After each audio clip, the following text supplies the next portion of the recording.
주겠습니다. 옆에 있는 친구들에게 한번 인사해 볼까요? 시험 기간에 고생이 많아 친구야, 이렇게 인사해 볼게요. 그래요. 참 고생이 많습니다. 한 번 더 인사할게요.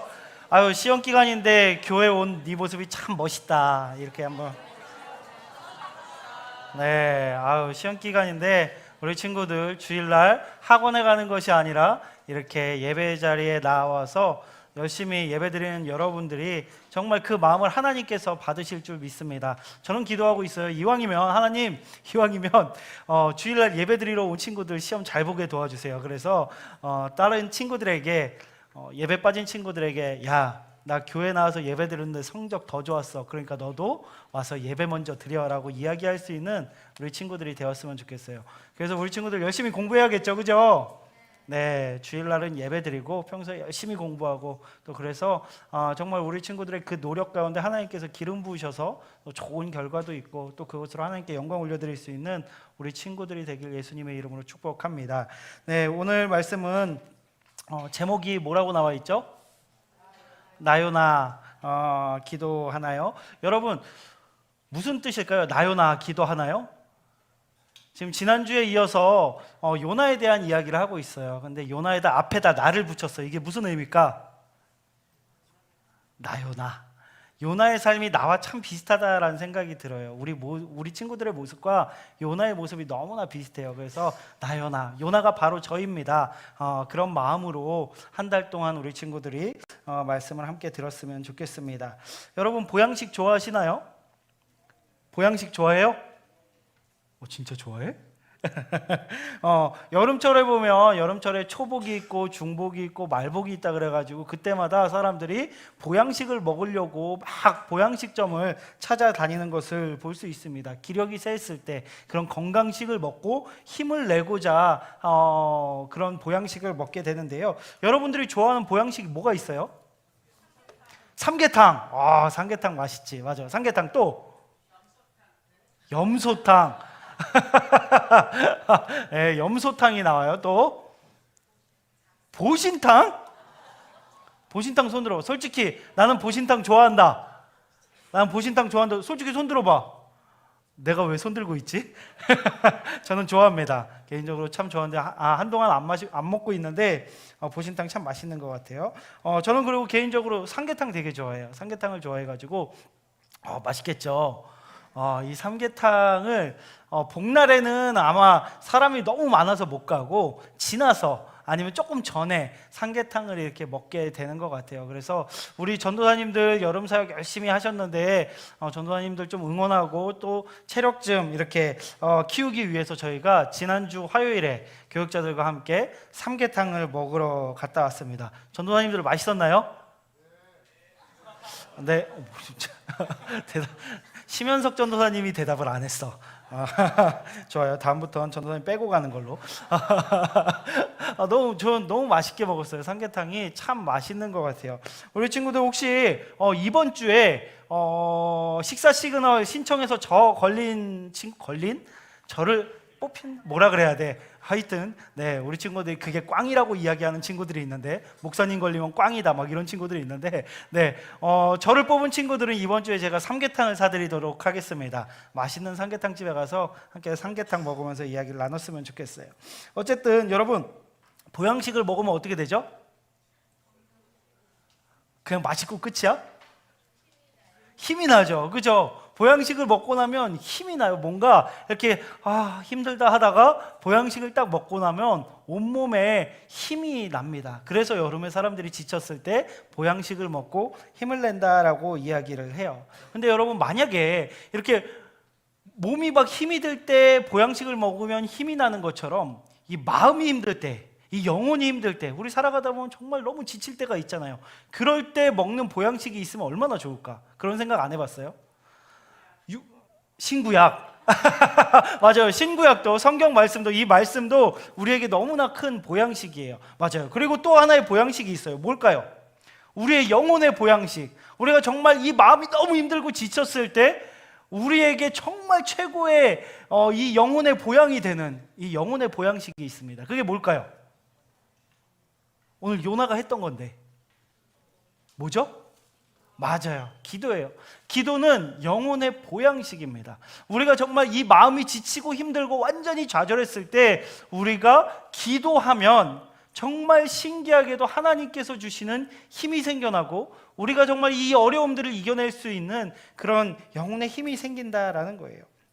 우리 요나가 지난주에 어떻게 했죠? 하나님께서 그 니느웨로 가서 복음을 전하라고 이야기할 때 하나님의 말씀에 불순종하는 마음으로 끝까지 도망을 갑니다. 그리고 끝까지 그는 기도하지 않는 모습을 보여줘요. 자기가 죽어야 죽을 수 있는 상황 가운데서도 하나님, 이제 제가 잘못했습니다, 그러니 주님 용서해 주십시오라고 기도하지 않고요, 요나는 어떻게 해요? 나를 물에 바다에 던져라 라고 이야기를 하고 있는 거예요. 그런 완악한 요나였습니다. 그런데 하나님께서 그를 버리지 않으시고 어떻게 하시죠? 큰 물고기를 보내세요. 학자들은 그렇게 이야기합니다. 그게 아마 큰 고래였을 것이다, 향유 고래였을 것이다, 뭐 고래의 종류를 여러 가지 이야기하면서 이야기하는데 어쨌든 그 고래를 보내셔가지고 요나를 삼키게 하십니다. 그러고 나서 2장 1절부터 요나가 변화되는 모습을 보게 돼요. 2장 1절 같이 읽도록 할게요. 2장 1절 함께 읽겠습니다. 시작. 그의 하나님 여호와께 기도하여. 네, 요나는 그 전에 충분히 기도할 수 있는 시간들이 있었어요. 하나님께서 그런 기회를 주셨어요. 그런데 요나는 기도했어요, 안 했어요? 기도하지 않았습니다. 왜일까요? 자신이 기도를 하면 어떻게 될 것 같아서? 하나님 말씀에 순종해야 될 것 같으니까. 그는 알고 있었던 거예요. 내가 기도하면 하나님의 뜻이 나의 뜻이 되고 내가 하나님의 말씀에 순종할 수밖에 없다는 것을 그는 알고 있었습니다. 그렇기 때문에 그는 기도하지 않고 끝까지 버티면서 주님, 절 바다에 던지시죠. 전 그냥 차라리 죽는 게 낫습니다. 제가 차라리 죽는 게 낫지 저는 절대로 하나님 말씀에 순종해서 니느웨에 가서 복음을 전할 수 없습니다 라고 요나가 이야기하는 것이죠. 그런데 막상 그가 바다에 던져졌어요. 여러분, 물에 빠져봤나요? 물에 빠져봤어요? 진짜 죽기 직전까지 가본 친구 있어요? 권사님 빠져보셨나요? 네, 저도 빠져본 적이 있어요. 물에 빠졌을 때 그 두려움과 그 고통과 정말 어떻게 말로 표현할 수도 없는 엄청난 두려움을 느끼게 됩니다.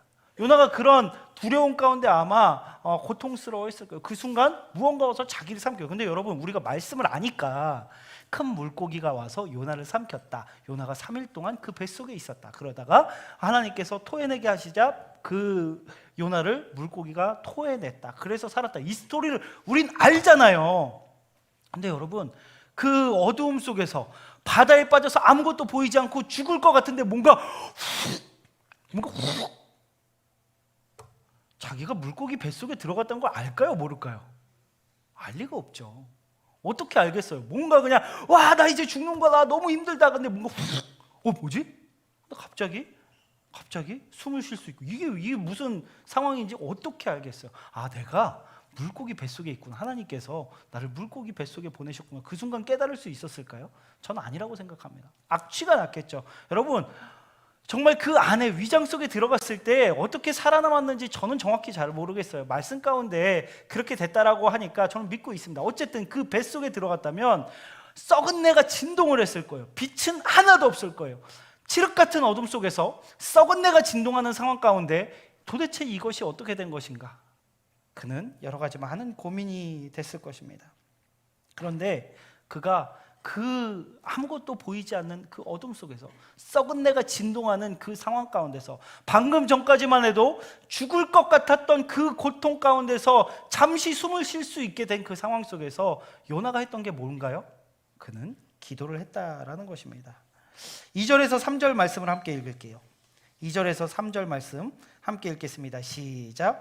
이르되 내가 받는 고난으로 말미암아 여호와께 불러 아뢰었더니 주께서 내게 대답하셨고 내가 스올의 뱃속에서 부르짖었더니 주께서 내 음성을 들으셨나이다. 주께서 나를 깊은 속에 바다 가운데에 던지셨으므로 큰 물이 나를 둘렀고 주의 파도와 큰 물결이 다 내 위에 넘쳤나이다. 아멘.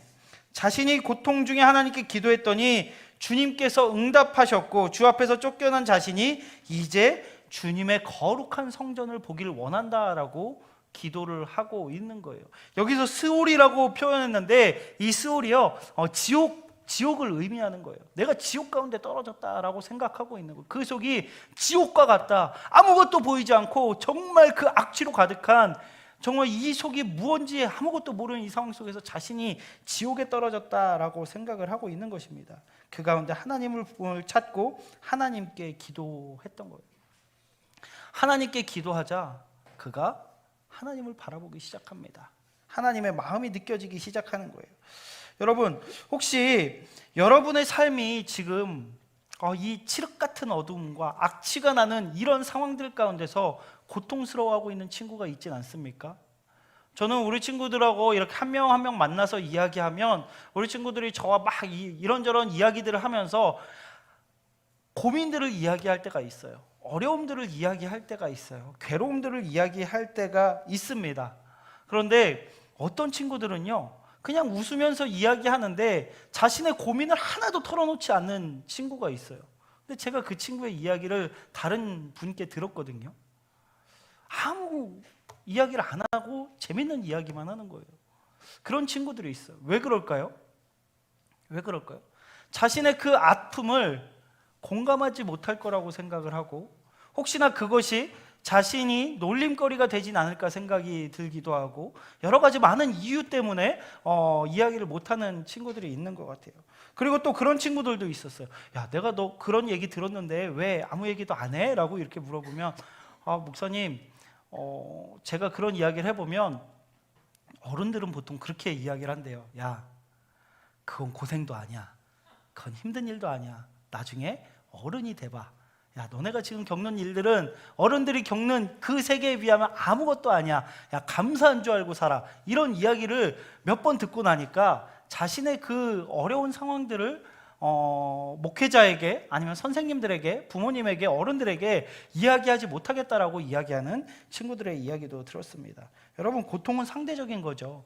고통은 상대적인 것 같아요. 어떤 사람에게는 그것을 견딜 수 있는 힘과 능력이 있는데, 또 어떤 친구들은 정말 사소한 거, 너무나 작아 보이지만 그것이 자신의 마음을 찢어 갈기고 너무나 괴로운 상황 가운데 고통스러워하고 있는 친구들이 있습니다. 그 친구들은 우리가 나약하다라고 이야기할 수 있을까요? 아니요, 저는 그렇게 생각하지 않아요. 그 친구는 그 일로 인해서 정말 힘든 거예요. 근데 제가 비밀 하나 얘기해줘요. 여기 계신 선생님들도, 여기 계신 부모님들도, 그리고 목회자들도 여러분 나이 때는 여러분이 고민하고 힘들어하는 거 가지고서 죽을 것 같이 힘들어했습니다. 어른이 됐으니까, 야, 그거 지나가고 났으니까, 다 좋은 결과로 어떻게 이루어졌으니까, 야, 그거 별거 아니야. 조금 있으면 돼. 하나님께서 도와주실 거야. 야, 너무 걱정하지 마. 나중에 가면 더 힘들어, 임마. 이런 이야기를 선생님들이 하시지만, 부모님들이 하시지만, 선생님들도 부모님들도 그리고 저도 여러분 나이 때 여러분들이 겪는 그 어려움과 고통 가운데 동일하게, 아니요, 그보다 더 눈물을 흘리며 힘들어했던 것이 저희들입니다. 우리 친구들이 겪고 있는 어려움들이 있을 거예요. 외로움이 있을 거예요. 괴로움이 있을 거예요. 칠흑과 같은 어두움을 걸어가고 있는 우리 친구들이 분명히 있을 것입니다. 아무도 알아주지 않고 아무도 인정해주지 않지만 여러분 마음 가운데, 주님, 저 죽을 것 같습니다. 하나님, 저 이 일로 인해서 너무나 괴롭습니다. 이런 마음 가운데 있는 친구들이 있을 것입니다. 여러분, 그럴 때 우리가 뭘 해야 될까요? 요나와 같은 그런 어두움, 아무것도 보이지 않고 악취가 나는 상황들을 맞이했을 때 우리가 할 수 있는 것이 무엇이 있을까요? 뭘 할 수 있을까? 얘들아, 그렇죠. 현초 고마워. 박수. 현초 박수 한번 해줄게요. 네. 기억하세요, 여러분. 아무것도 보이지 않는 썩은 악취가 나는 우리의 상황 가운데 우리가 가장 먼저 해야 될 것은 하나님을 바라보며 하나님께 기도해야 한다라는 것입니다.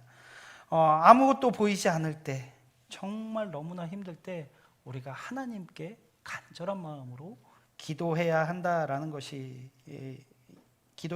것입니다. 여러분, 어두우면 어두울수록, 정말 힘들면 힘들수록 더 간절히 해야 하는 것이 기도임을 기억하시기 바랍니다. 우리가 어두워지기 전에는 그 빛의 소중함을 몰라요.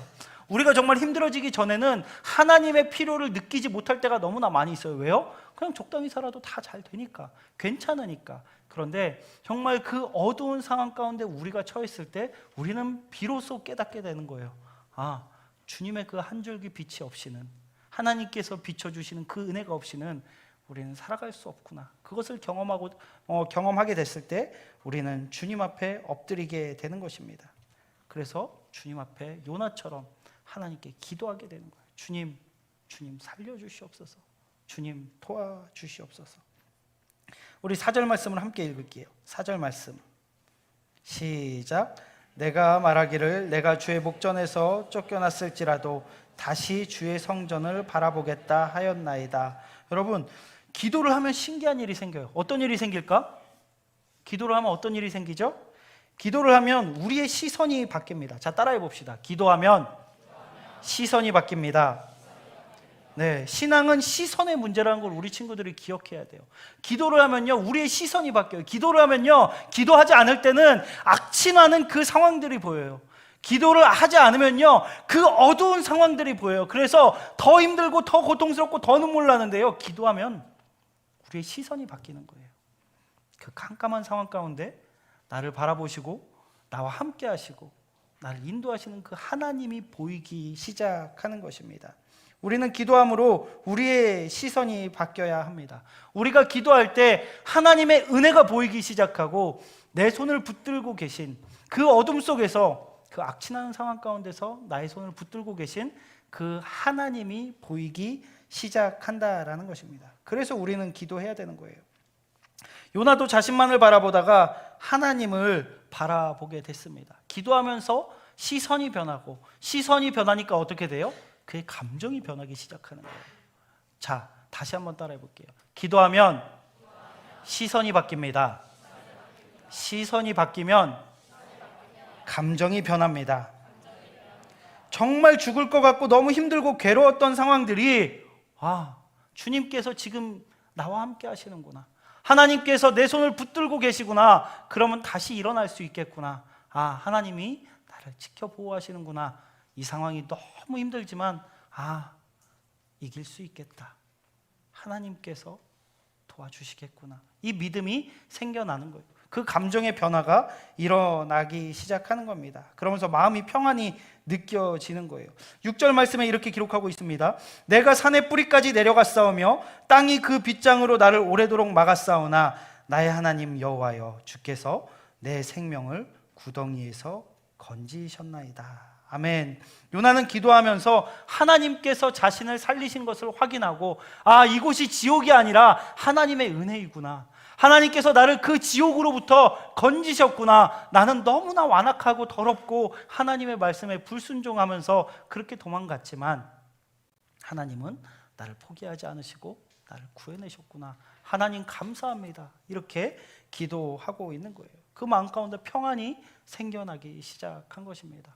마음이 변화되면요, 하나님께서 주시는 위로와 평안이 느껴져요. 이 이야기는 예전에도 제가 한번 이야기했는데, 제가 한번 중환자실에 갔던 적이 있었어요. 응급실에 이렇게 갔다가 한 9년 정도 전이었던 것 같아요. 한 친구가, 우리 교회 아니니까 누군지 알아보려고 하지 말고, 한 친구가 학교에서 학교 폭력의 가해자로 이렇게 돼서 퇴학 위기에 가 있었어요. 굉장히 심각한 폭력과 잘못하면 이제 감옥을 가야 되는 그런 상황 가운데 있었습니다. 그 이야기를 듣고 제가 그 친구를 만나고자 홍대에 있는 곳을 찾아갔어요. 그래서 그곳에서 만나기로 해서 고기도 사 먹이고 먹고 싶다는 거 다 먹이고 또 한 2시간, 3시간 동안 계속 대화하면서 너가 정말 그런 실수할 수 있어. 그런데 정말 하나님 앞에서 우리 정말 정결한 자로 거룩한 자로 살아갈 수 있도록 기도하고 다시 그 죄 가운데 빠지지 않게 위해서 노력하자. 그 친구도 목사님 정말 죄송해요. 제가 그러려고 그랬던 건 아닌데 상황이 그러다 보니까 친구들도 보는 친구들도 많이 있고 괜한 자존심 부리다가 그렇게 됐는데 정말 돌아오고 싶어요. 막 그런 이야기를 했어요. 그러면서 웃으면서 그래 우리 다시 한번 잘해보자 힘내보자 그러면서 이제 지하철 태우기 위해서 지하철역으로 가고 있었어요. 그런데 그때 그 친구랑 이야기하다가 갑자기 제 말이 헛나오기 시작을 하는 거예요. 여러분 그런 경험 해봤어요? 제가 이게 따라할 수도 없어서 예를 들어서 하나님은 당신을 사랑하십니다 이렇게 말하려고 하면 하나님은 당신을 사랑하십니다 이렇게 나와야 되잖아요. 근데 이렇게 나오는 거예요. 따라하지도 못하겠어. 당신 하나 사랑을 십니다 뭐 이런 식으로 나오는 거예요. 단어들이 다 섞여 버리는 거야. 이게 내가 뭔가 잘못했구나. 그래서 다시 생각을 하고서 이야기를 하는데 다시 단어가 다 섞여 버리는 거예요. 그리고 가운데만 초점이 보이고 나머지 주변이 다 어둡게 보였어요. 아, 이거 뭔가 심각한 병에 걸렸구나, 큰일 났다. 그래서 그 친구에게 카톡으로, 이게 문자로, 미안한데 먼저 가라고 하고서 저는 그 주변에 있는 세브란스 병원 응급실로 달려갔습니다. 그곳에서 딱 들어가서 제 증상을 보더니 무전을 치는 거예요. 베스트 환자 들어왔습니다. 베스트 환자 들어왔습니다. 그러니까 갑자기 그날이 금요일 밤이었거든요. 응급 환자들이 막 줄이 이렇게 있고 그 검사를 받으려고 엄청나게 사람들이 많이 있었는데 다 갈라져요. 다 뚫고 그냥 들어가는 거야. 내가 무조건 모든 검사 다 1등인 거야. 그래서 난 그때 그 생각을 했어요. 아, 여기가 세브란스 병원이 기독교 병원이잖아요. 아, 내가 목회자인 걸 알고 또 이런 특혜를 주시나? 막 이런 생각을 했고요. 아, 내가 목회자란 걸 얘기를 안 했는데? 그럼 우리 교회 장로님이 여기 병원에 계신데 장로님이 알고서 이렇게 좀 도와주셨나? 그 생각을 했는데 장로님이 아실 리가 없거든, 내가 이 병원에 갑자기 오게 된 걸. 그때 알았죠. 아, 베스트 환자의 의미를 알았어요. 아, 여기서 가장 위급한 환자구나. 여기서 가장 죽을 가능성이 높은 사람이 나였구나. 그걸 그제서야 깨달았어요.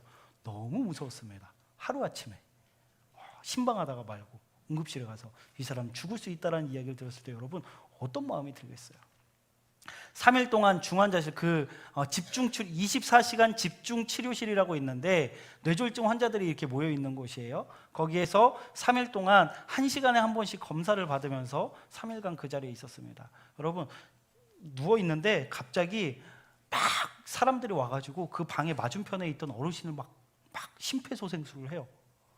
그러고서 이렇게 막 하다가 나중에 가서 막 끌고 갔다가 그분이 돌아가셨다는 얘기를 듣고 막 이런 상황 가운데 여러분 3일 동안 있었다라고 생각을 해봐요. 저 얼마나 무서웠는지 몰라요. 막 눈물도 안 나더라고요. 그때 너무 어떡하지? 어떡하지? 막 이런 두려움 가운데 제가 되게 괴로워했던 시간이 있었습니다. 그때 제가 그날 저녁에 멍하니 있다가 제가 할 수 있는 게 뭐였을 것 같아요? 기도밖에 안 나오더라고요. 처음엔 기도가 안 나왔어요. 어떡하지? 큰일 났네. 어떡하지? 이런 마음이 들다가 제가 그날 저녁에 하나님께 기도하기 시작했습니다. 하나님, 도와주세요. 하나님. 근데 제가 그때 기도했던 거는 하나님, 저 살고 싶습니다, 이렇게 기도하진 않았어요. 그냥 하나님, 제가 오늘 죽어야 된다면 은혜 가운데 감사함으로 받아들이게 하시고, 그때는 결혼하기 전이었거든요. 제 아내 이름을 부르면서 하나님께서 축복해 주시고 저희 가족들 너무 슬퍼하지 않게 도와주세요. 하나님, 정말 이 시간 하나님께서 은혜를 주셔서 다시 제가 건강하게 살아갈 수 있다면 정말 감사하는 마음으로 주님을 위해서 헌신하면서 살겠습니다, 이렇게 기도를 했어요. 근데 여러분, 그때 놀라운 것을 제가 경험했는데요, 두려움이 사라지는 거예요. 그 전까지만 해도 죽으면 어떡하지? 나 오늘 죽을 수도 있겠구나. 이 3일 안에 내가 정말 큰일 날 수도 있겠구나. 내 몸이 마비가 돼서, 아니면 정말 저 어르신들 돌아가시는 것처럼 내가 죽을 수도 있겠구나. 그런 두려움 가운데 있었는데 그 기도를 하기 시작하면서 제 마음 가운데 평안이 찾아오기 시작했어요. 그러면서 하나님을 찬양하면서 그 다음 날부터 제 모습이 변하기 시작했습니다. 3일 동안에요, 제가 제 그 여자친구였죠. 성경책을 꼭 갖다 달라고 해서 성경책 좀 갖다 달라고. 하루에 딱 한 번 면회할 수 있는데 30분, 그 시간에 좀 성경책 좀 갖다 달라고 해서 성경책을 받았어요. 하루 종일 말씀을 읽으면서 얼마나 행복했나 몰라요. 이전 교회는 굉장히 바쁜 교회였습니다. 그래서 성경을 읽는 시간조차 부족할 정도로 매일매일 그 사역에 사역만 하면서 신방하고 예배드리고 사역 준비하고 일하고 이러느라고 하나님의 말씀을 제가 많이 못 읽고 있었는데 3일 동안 정말 하루 종일 말씀 보고 혼자 찬양하고 기도하고 이런 시간을 보내면서 얼마나 많은 은혜를 받았는지 몰라요. 그렇게 은혜가 두려움에서 은혜로 바뀌게 됐던 그 중간에 뭐가 있었냐면요, 하나님께 기도했다라는 것이었습니다. 제가 하나님께 기도하자 제 마음 가운데 위로와 평안이 찾아오기 시작하고요, 하나님, 저 너무 두렵습니다 라는 마음에서 하나님 감사합니다, 하나님께서 허락하신 만큼 살다가 하나님 주를 위해 살다가 하나님 부르실 때 감사함으로 갈 수 있도록 도와주세요. 제 기도가 그렇게 나오기 시작했습니다. 여러분, 기도는요 우리의 시선이 변화되는 거예요. 나의 어려운 상황들, 내가 정말 죽을 것 같은 그 상황, 그 상황에서 나와 함께 하시는 하나님으로 그 시선이 바뀌는 겁니다. 그 시선이 바뀌고 나면 감정이 바뀌어요. 감정이 바뀌고 나면요, 정말 하나님께서 주시는 위로와 평안을 누리면서 나의 상황은 이렇게 힘들고 아프지만 하나님이 나와 함께 하시는구나, 하나님께서 나의 손을 붙들고 계시구나, 그럼 괜찮다라는 고백이 나오게 되는 것입니다. 요나도 고통의 시간에 기도하면서 그의 시선이 하나님을 바라보게 됐고요, 그리고 그는 하나님께서 주시는 위로와 평안을 경험하게 됩니다. 요한복음 14장 27절 말씀을 함께 읽겠습니다. 화면에 나올 거예요. 함께 읽겠습니다. 시작. 곧 나의 평안을 너희에게 주노라. 내가 너희에게 주는 것은 세상이 주는 것과 같지 아니하니라. 너희는 마음에 근심하지도 말고 두려워하지도 말라. 아멘. 하나님께서 우리에게 평안을 주신다라고 약속했어요. 세상이 줄 수 없는 평안. 세상은 그런 상황 가운데 무슨 평안이야, 그렇게 힘든데 큰일 났다 이야기하는데, 기도하는 사람들은요, 아니야, 큰일 나지 않았어. 하나님께서 나와 함께 하셔. 하나님께서 나의 손을 붙잡고 계셔. 그래서 정말 하나님께서 허락하신 그 시간 동안 감사함으로 살고, 또 하나님의 은혜 가운데 그 축복을 누리고 평안을 누리고 살아가면 되는 거야 라는 고백이 우리 가운데 나오게 되는 것입니다. 성 프란치스코는 사람은 하루에 최소 30분을 기도해야 된다라고 이야기를 했어요. 그런데 너무 바빠서 기도할 수 있는 시간이 없을 때 어떻게 해야 된다 그랬는 줄 알아요? 사람은 최소 하루에 30분 이상을 기도해야 된다. 그런데 너무 바빠서 기도할 시간조차 없을 때 1시간을 기도해야 된다라고 이야기를 했어요. 30분 기도할 시간이 없는 사람들, 그렇게 바쁘게 살아가는 사람들은요, 더 목숨 걸고 1시간 이상을 기도해야 된다라는 것입니다. 왜냐하면요, 기도가 우리를 살리기 때문이에요. 기도가 우리를 회복시키기 때문입니다. 기도가 우리의 시선을 돌리고, 기도가 하나님을 바라보게 하고, 기도가 우리 마음 가운데 평안을 허락하기 때문입니다. 벤자민 프랭클린이라는 사람은 그런 이야기를 했어요. 100년을 살 것처럼 일하고 내일 죽을 것처럼 기도하라 라고 이야기했습니다. 기도는 최후 수단이 아니라 최우선 수단임을 기억해야 한다라고 이야기했습니다. 사랑하는 영락 고등부 친구들, 살아가면서 여러 가지 많은 어려움들과 고난의 시간들을 우리는 걸어가게 됩니다. 여러분들을 저주하는 게 아니라, 사람은 살아가면서 어두운 시간들을, 정말 어둠의 터널들을 걸어갈 때가 생각보다 많이 있습니다. 그럴 때 여러분, 상황을 바라보면 비참하고 두렵고 눈물이 나고 힘들 수밖에 없습니다. 그때 우리가 뭘 해야 된다고요? 요나를 기억하시길 바라요. 하나님께 기도해야 돼요. 하나님께 기도해야 돼요. 그러면 하나님께서 우리의 기도를 들으시고 우리가 하나님을 바라볼 수 있도록 도와주시고, 우리의 감정을 변화시켜 주시고, 우리 마음 가운데 평안을 주셔서 우리 그 상황이 아니라 하나님을 바라보며 믿음으로 승리할 수 있도록 인도해 주신다는 것을 믿으시길 바랍니다. 아멘. 자, 옆에 있는 친구에게 얘기해 봅시다. 친구야, 힘들 땐 기도하자. 어려울 땐 기도하자. 아무것도 보이지 않을 땐 기도하자. 바빠 죽을 것 같을 땐 더 기도하자. 아멘. 예, 우리가 기도하면 하나님이 보일 것입니다. 우리가 기도하면 평안을 되찾게 될 것입니다. 우리가 기도하면 우리는 이겨낼 수 있을 것입니다. 아멘. 함께 기도하겠습니다. 우리 이 시간 기도하실 때, 하나님, 우리가 어려운 상황 가운데 먼저 기도하는 주님의 종들이 될 수 있도록 인도하여 주시옵소서. 하나님, 기도함으로 주님 앞에 나아갈 수 있도록 인도하여 주시고, 우리의 상황을 바라보는 것이 아니라 우리를 붙들고 계신 하나님을 바라볼 수 있는 시선을 열어주시고, 하나님, 정말 주님의 은혜 가운데 믿음으로 승리할 수 있도록 인도하여 주시옵소서. 그 무엇보다 기도하는 우리 모두가 되게 해달라고 이 시간 함께 기도하시겠습니다.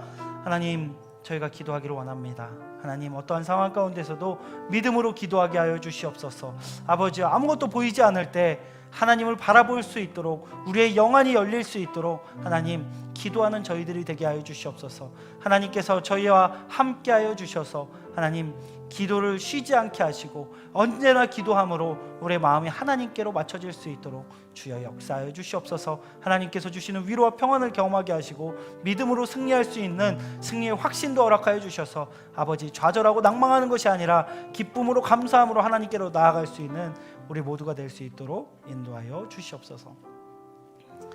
하나님, 아무것도 보이지 않을 때 우리 인생이 칠흑같이 어둡고 썩은 내가 진동할 때 원망하고 좌절하고 낭망하는 것이 아니라 하나님께 기도하는 저희들이 될 수 있도록 인도하여 주시옵소서. 하나님, 크고 작은 고난 속에서 다른 방법들을 찾기 이전에 먼저 하나님 앞에 무릎 꿇고 기도하며 주님 도와주시옵소서. 주여 함께하여 주시옵소서. 그렇게 기도할 때에 우리의 시선이 변화되게 하시고 우리의 감정이 변화되게 하시고 하나님 정말 하나님께서 주시는 위로와 평안을 경험할 수 있는 저희 모두가 될 수 있도록 주여 역사하여 주시옵소서. 하나님, 힘들고 지칠 때 그리고 바쁠 때 먼저 기도하고 주님 앞에 엎드리는 저희들 되게 하시고 저희가 그렇게 기도하며 나아갈 때 주여 주님을 바라볼 수 있는 귀한 믿음의 눈을 열어 주시옵소서. 그렇게 하실 주님을 찬양합니다. 예수님의 이름으로 기도드립니다. 아멘.